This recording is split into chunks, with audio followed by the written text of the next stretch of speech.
ಮೊದಲನೇ ಪ್ರತಿಕ್ರಿಯೆ ಅಂತೇಳಿ ಸತ್ಯಮೇವ ಜಯತೆ. ಸತ್ಯಕ್ಕೆ ಜಯವಾಗಿದೆ. ದಾಖಲೆಗಳು ಮಾತಾಡಿದೆ. ದಾಖಲೆಗಳು ಮತ್ತು ಕಾನೂನು ಯಾರಿಗೂ ದೊಡ್ಡದಲ್ಲ. ಕಾನೂನಿನ ಸೆಕ್ಷನ್ಗಳು ಯಾರನ್ನೂ ಬಿಡೋದಿಲ್ಲ. ಈಗ ರಾಜ್ಯಪಾಲರು ತೆಗೆದುಕೊಂಡಂಥ ನಿಲುವನ್ನು ಹೈಕೋರ್ಟು ಸಮರ್ಥನೆ ಮಾಡಿದೆ. ನೋಡೋಣ ಇನ್ನು ಮುಂದಕ್ಕೆ ಮುಖ್ಯಮಂತ್ರಿಗಳು ಯಾವ ರೀತಿ ನಡ್ಕೋತಾರೆ ಅಂತ. ಆದರೆ ಒಂದು ರಾಷ್ಟ್ರೀಯ ಪಕ್ಷ ಅದು ನನಗನ್ಸುತ್ತೆ ಈ ರೀತಿಯ ಆರೋಪ ಹೊತ್ತಿರುವಂಥ ಮುಖ್ಯಮಂತ್ರಿಯನ್ನು ಇಟ್ಕೊಂಡು ರಾಜ್ಯಭಾರ ಮಾಡೋದಿಲ್ಲ, ರಾಜೀನಾಮೆ ಪಡ್ಕೊಳ್ಳುತ್ತೆ ಅನ್ನೋಂಥ ವಿಶ್ವಾಸದಲ್ಲಿ ನಾನಂತೂ ಇದ್ದೀನಿ.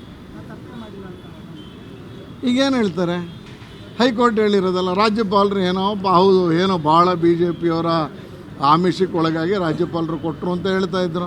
ಈಗ ಹೈಕೋರ್ಟ್ ಏನು ತೀರ್ಪಿಗೆ ಏನು ಹೇಳ್ತಾರೆ? ಹೈಕೋರ್ಟ್ ಬಗ್ಗೆನೂ ಹಾಗೆ ಹೇಳೋಕ್ಕೆ ಸಾಧ್ಯನಾ? ಹೈಕೋರ್ಟ್ 38 ಗಂಟೆಗಳ ಕಾಲ ವಿಚಾರಣೆಯನ್ನು ವಾದ ವಿವಾದವನ್ನು ಆಲಿಸಿದೆ.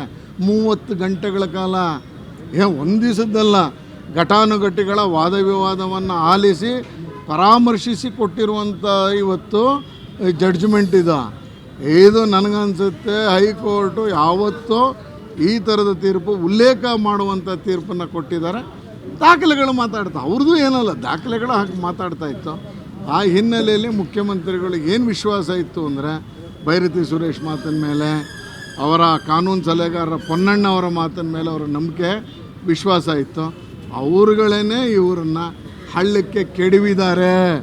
ಬೈರತಿ ಸುರೇಶು ಅಸಮರ್ಥವಾಗಿ ಒಬ್ಬ ಅಸಮರ್ಥ ಮಂತ್ರಿಯಾಗಿ ನಗರಾಭಿವೃದ್ಧಿ ಇಲಾಖೆಯನ್ನು ನಡೆಸಿದಂಥದ್ದು. ಅವರ ಕಾರಣಕ್ಕೆ ಇವತ್ತು ಮುಖ್ಯಮಂತ್ರಿಗಳು ಈ ಸ್ಥಿತಿಗೆ ತಲುಪಿರೋದು. BJPಯವ್ರು ಕೊಟ್ಟಿದ್ದು ಅಂದರೆ BJPಯವ್ರ ಮೇಲೆ ಕೇಸ್ ಹಾಕ್ಬೋದಾಗಿತ್ತಲ್ಲ, ಯಾಕೆ ಮಾಡಲಿಲ್ಲ? BJP ಅಧ್ಯಕ್ಷ ಕೊಟ್ಟಿದ್ದು ಆವಾಗ ನಿರ್ಣಯ ಆಗಿದ್ದು, ಮಾಡಿ ಹಂಗಾರೆ ಅವತ್ತ ಮಾಡ್ಬೋದಾಗಿತ್ತಲ್ಲ, ಸರೆಂಡರ್ ಮಾಡಿಬಿಟ್ಟು ಕೇಸ್ ಹಾಕ್ಬೋದಾಗಿತ್ತಲ್ಲ. ಒಬ್ಬನ ಯಾರನ್ನೋ ಪಾರ್ಟಿಗೆ ಸೇರಿಸ್ಕೊಂಡ್ರಲ್ಲ, ಪಾರ್ಟಿಯಿಂದ ಹೊರಗಿಡ್ಬೋದಾಗಿತ್ತಲ್ಲ. ಎಲ್ಲವೂ ನಿಮ್ಮ ಹತ್ರ ಇತ್ತು, ಎಲ್ಲವನ್ನೂ ಬಿಟ್ಟು ನೀವು ಇವತ್ತು ಮಾಡಿದ್ದೀರಾ. ಹಾಗಾಗಿ ನನಗನ್ಸುತ್ತೆ ನೀವು ಇವತ್ತು ಈ ಸ್ಥಾನದಲ್ಲಿ ನಿಲ್ತಿದ್ದೀರ.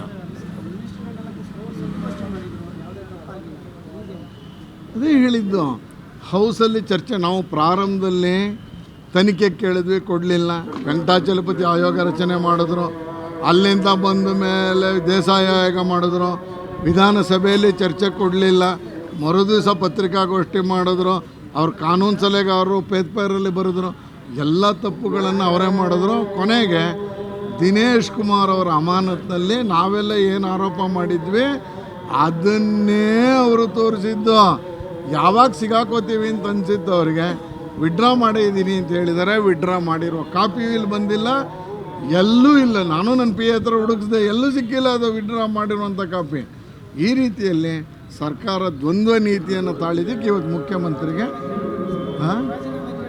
ಖಂಡಿತ ರಾಜೀನಾಮೆ ತಗೊಳುತ್ತೆ, ಹೈಕಮಾಂಡ್ ತಗೊಳುತ್ತೆ. ಈ ಸಂದರ್ಭದಲ್ಲಿ ಒಂದು ರಾಷ್ಟ್ರೀಯ ಪಕ್ಷ ರಾಜೀನಾಮೆ ಖಂಡಿತ ತಗೊಳುತ್ತೆ. ಉತ್ತರ ಭಾರತದ ಚುನಾವಣೆಗೆ ಹೋಗಬೇಕು. ಉತ್ತರ ಭಾರತದಲ್ಲಿ ಹಿಂಗೆ ಕರ್ನಾಟಕದಲ್ಲಿ ಹಿಂಗೆ ಆಯಿತು ಅಂತ ಹೇಳ್ಕೊಂಡು ಅವ್ರು ಓಡಾಡೋಕ್ಕಾಗತ್ತಾ? ಆ ಹಿನ್ನೆಲೆಯಲ್ಲಿ ನನಗನ್ಸುತ್ತೆ ರಾಜೀನಾಮೆಯನ್ನು ಪಡೆದೇ ಪಡಿತಾರೆ.